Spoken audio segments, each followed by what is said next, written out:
Hello, I am Dr. Sheryl Randolph, and welcome to the Live Anyway Zone. This is a place where we get to explore life, we get to look at all of its ups and downs, and we get to consciously choose to live anyway. If you are joining me for the first time, welcome again, and I'm glad you're here. If you're returning, I'm glad you're here as well.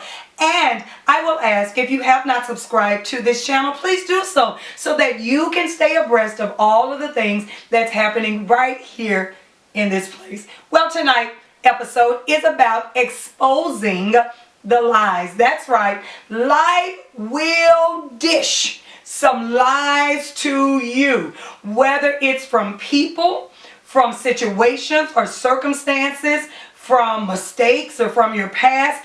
Life will sometimes try to make you think that you cannot be all that God said that you can be, that you cannot accomplish the things that you were put on this earth to accomplish. Well, tonight we want to expose the lies. You know, when you look at lies, typically the purpose of a lie is deception. It's to deceive you, to make you believe something other than your truth. You know, we have a choice. We can choose to believe the lies of the enemy. Remember that thief that we talk about?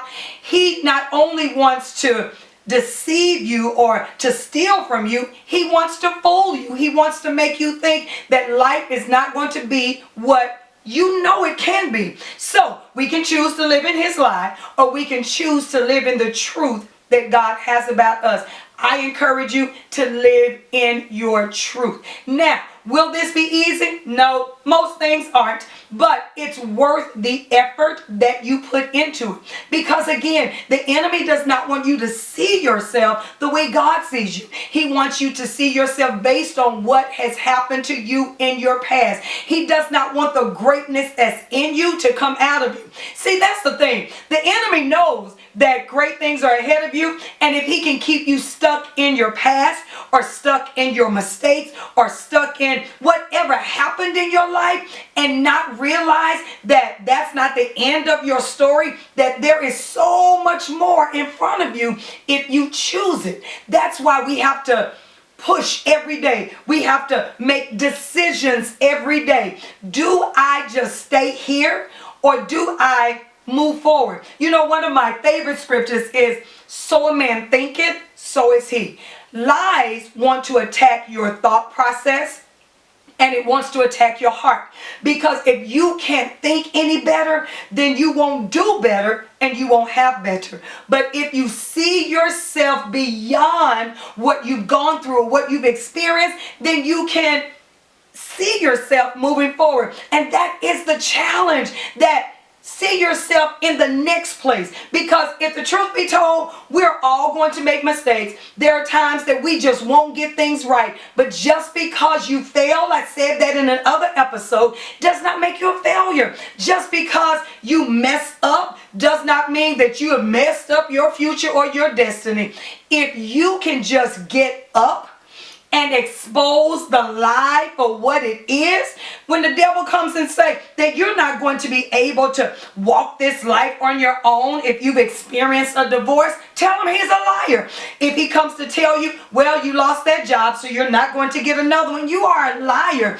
If he tells you, well, you know, your heart was broken, so you'll never find love again, that's a lie. I hope that's what you're saying, that when he says those negative things to you, that's a lie. I can be who God says that I can be. But remember, so a man thinketh in his heart, so is he. So you have to make sure that the mind of your heart is in the place where you need it to be, so that you are not deceived, you are not overtaken by the lies of the enemy. Now again, lies don't just come from people. They will come from situations and your past, from your mistakes, trying to constantly remind you of what happened to try to discourage you from what shall be. You know, I think of when I was young, I was in high school, and it was a time for individuals to be nominated for being on the homecoming court and having a chance to become homecoming king and queen.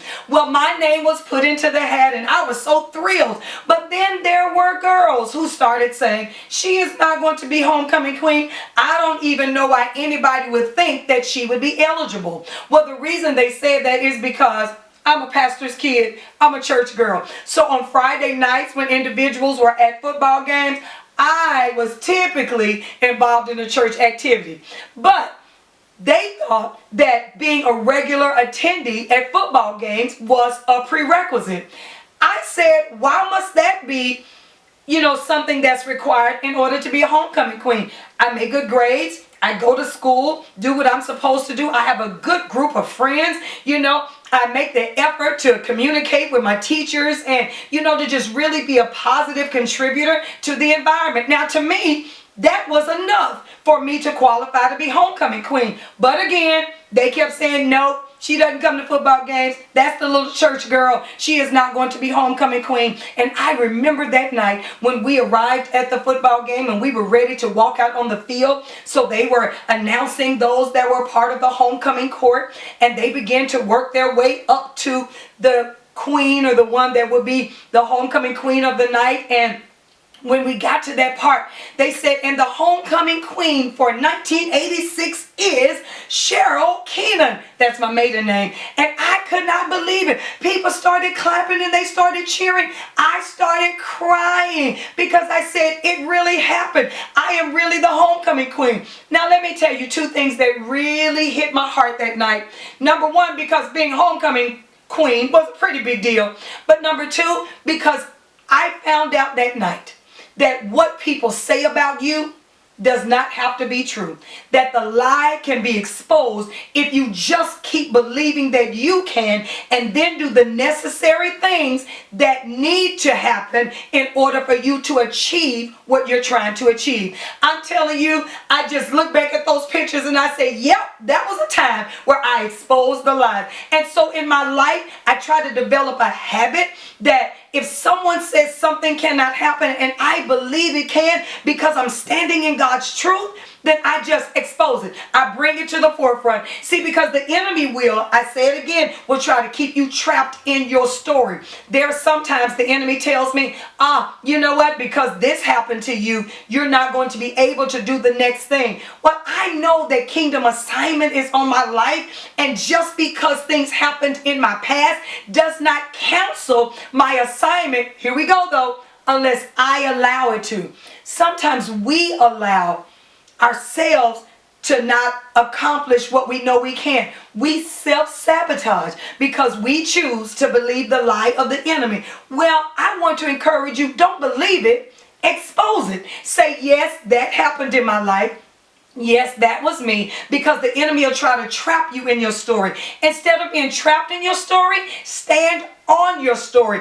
Own it. Whatever happened, it happened. But that was not the end of my story.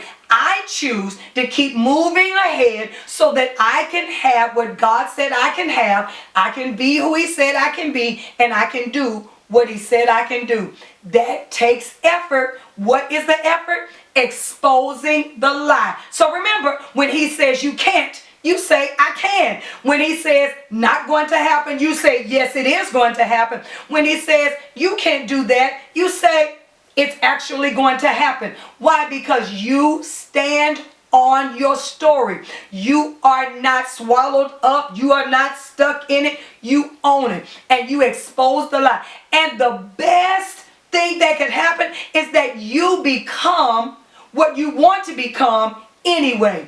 You become what God says you can become in spite of your mistakes, in spite of your past. How does that happen? When you expose the lies. You live in God's truth about you. So what? You made mistakes. We all have. So what? You messed up. We all have. So what? You had your heart broken. Yep, we pretty much all have. But you can choose to outlive that and choose to live anyway.